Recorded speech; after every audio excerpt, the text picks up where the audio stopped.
চাঁদ রাতে সবার হাতে মেহেদি লাগানো থেকে শুরু করে সবার জন্য রান্না বান্না করতে করতে আমি নিজেই অসুস্থ হয়ে পড়েছিলাম। ঈদের আগের দিন রাত থেকে আমি রান্না বান্না শুরু করে দিয়েছিলাম। ভেবেছিলাম ঈদের দিন আপনাদের সাথে সব রান্না বান্না কি করেছি না করেছি শেয়ার করব। কিসের কি করব, আমি নিজেই এত অসুস্থ হয়ে পড়েছি, জ্বরে আমি শোয়া থেকে উঠতে পারিনি। তো সারাদিন ঘুমিয়েছিলাম, বিকালবেলা ভাবলাম একটু ঘুরতে যাই। আমার জন্য কেন বাচ্চাদের মজা নষ্ট হবে। তাই সবাই মিলে চলে গিয়েছিলাম একটু রূপনগর ঘুরতে। ওখানে গিয়ে এত খারাপ অবস্থা হয়ে গিয়েছে, রাস্তাঘাটের অবস্থা একদমই ভালো না, কাদা কাদা হয়ে আছে। তার আগের দিন বৃষ্টি হয়েছিল, এটা হচ্ছিল নওবাজারে, ওখানে এত বৃষ্টি হয়েছিল, বৃষ্টিতে একদম কাদা কাদা হয়ে গিয়েছিল, আমাদেরকে তো মাঝপথেই নামিয়ে দিয়েছিল রিক্সাওয়ালা মামা। এরপর আমরা আরেকটা রিক্সা নিয়ে রূপনগর চলে যাচ্ছি। রাস্তাঘাটের অবস্থা ভালো না হলেও ওখানে গিয়ে ভেবেছিলাম একটু মজা করব। কিসের মজা, ওখানে গিয়েও দেখি এত এত মানুষ, মানুষের ভিড়ের জন্য আমরা হাঁটতেই পারছিলাম না। কোনো খাবারের স্টল খালি ছিল না, প্রতিটা দোকানে এত এত মানুষ ছিল, আমি শুধু ফাঁকা জায়গা খুঁজছিলাম। এই তো আমরা একটা ফাঁকা জায়গা খুঁজে পেয়েছি, এখানে চলে আসছি একটু ছবি ভিডিও করব। এখানেও দেখছি অনেক কন্টেন্ট ক্রিয়েটাররা আসছে, অনেকে ভিডিও বানাচ্ছে। তা আমিও একটু ভিডিও করছিলাম, আমি ঠিকঠাক মতো ভিডিও করতে পারিনি যেহেতু আমি নিজেও অসুস্থ ছিলাম। আর ঈদের দিন কে কাকে ভিডিও করে দিবে, সবাই অনেক মজা করছিল, তাই খুব একটা ভিডিও করিনি, সকাল থেকে তো ভিডিও করিনি, এটা হচ্ছে বিকালবেলার ভিডিও। তো এখানে আমার মেয়ে বায়না করছিল একটু ক্যান্ডি প্লাস খাবে, তাকে নিয়ে চলে গিয়েছি ক্যান্ডি প্লাস কিনে দিতে। ওকে বলেছি তোমরা যা যা খেতে চাও সব কিছু কিনে দিব।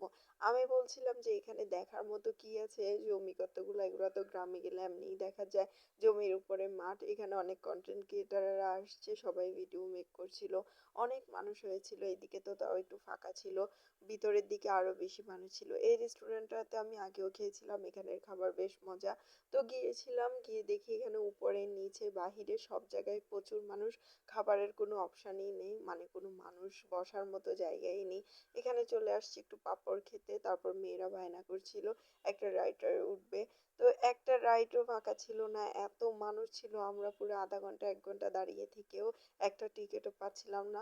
লাস্টে 2টা টিকিট কোনোভাবে ম্যানেজ করেছি, তারপর বাচ্চাদেরকে এখানে নিয়ে আসলাম একটা রাইড ওঠার জন্য। ওরা চেয়েছিল নাগরদোলায় উঠতে বা ওই যে নৌকা একটা দেখেছেন ওটাতে উঠতে, ওখানে কোনোভাবে সিট খালি পাচ্ছিলাম না, কোনোভাবে উঠতে পারছিল না, এত মানুষ ছিল, কিসের কি, পরে এখানে নিয়ে আসছি। বললাম যে এটাতে একটু মজা করো, কিচ্ছু করার নেই, অন্য সময় যখন আসবা তখন আমরা সবাই মিলে অনেক মজা করব।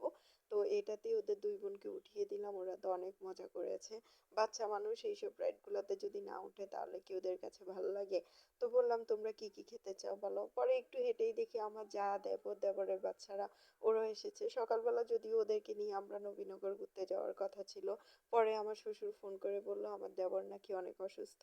তো আমার যাকেও অনেকবার ফোন দিয়েছিলাম, ও রিসিভ করেনি, আমি ভাবলাম ওরা হয়তো অসুস্থ, তাই গিয়ে দেখি ওরা আমাদের আগে গিয়েই বসে আছে ওখানে।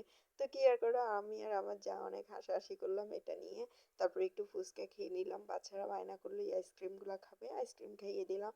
অনেক ঘোরাঘুরি করার পরে এখন চলে যাচ্ছি বাসায়। বাসায় যাওয়ার পরে আমার হাজবেন্ডের একটা ফ্রেন্ড ফোন করলো, ফোন করে বললো আয় এখানে ঈদগাহ মাঠে অনেক মজা হচ্ছে। এটাকে কি মাঠ যেন বলে, আমি শিওর জানি না, এটা হচ্ছে এনাম মেডিকেলের পিছনে। এখানে অনেক দোকান ছিল, অনেক সুন্দর সুন্দর দোকান, অনেক আপুরা দোকান নিয়ে বসেছে। এই চুড়িগুলো যে বিক্রি করছে এটাও একটা আপু, ওইদিকে একটা কসমেটিক্স দোকান আছে, এটাও একটা আপু, তারপরে কেক বিক্রি করছে তাও আপু, অনেকগুলো আপুর দোকান ছিল। লাইভ পিৎজা বানাচ্ছিল, আমি তো ঠিকঠাক মতো আসলে অনেকগুলোর ভিডিও করাও হয়নি, ভিডিও করিও নি। পরে এখানে একটা ভাইয়া গোলা আইসক্রিম বিক্রি করছিল, এই আইসক্রিমগুলো একটু খেয়ে নিলাম, বাচ্চাদেরকেও খাওয়ালাম, বাদাম নিয়ে নিলাম, সবাই মিলে অনেক বেশি মজা করেছি।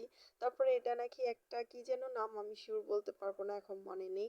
একটা ভাইয়া এটা খাইয়েছিল, আমার আমার হাজব্যান্ডের ফ্রেন্ড এটা খাইয়েছিল, এটা নাকি একটা ভাইরাল খাবার। তারপরে এটা খেয়ে দিয়ে আমরা সবাই মিলে আবার চলে যাচ্ছি বাসায়।